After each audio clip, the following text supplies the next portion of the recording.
Arutani ngiri ĩmwe a natharĩ arĩa maratũire marĩhagwo nĩ aciari kaunti-inĩ ya Kiambu rĩu nĩ mandĩkĩtwo wĩra nĩ thirikari ya Gavana William Kabogo ũrĩa ũtuĩte itua rĩu nĩguo kũgacĩrithia gĩthomo mwena ũcio.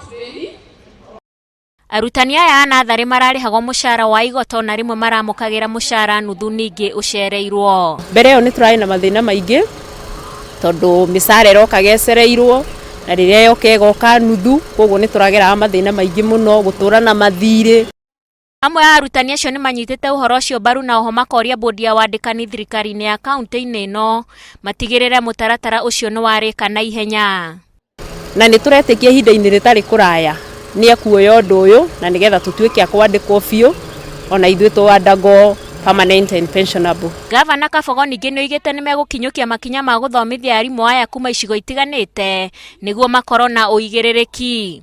Tutengeneze in sub counties so that kama ni Thika kuna uwezekano wa kuendelea kufundisha walimu, small seminars and workshops that will be done at the sub county level ili muweze kuinua hali ya ujuzi wenu wa kusomesha watoto hawa wachanga. Handũ-inĩ ha Inooro TV njĩtagwo Wanjikũ wa Kimani.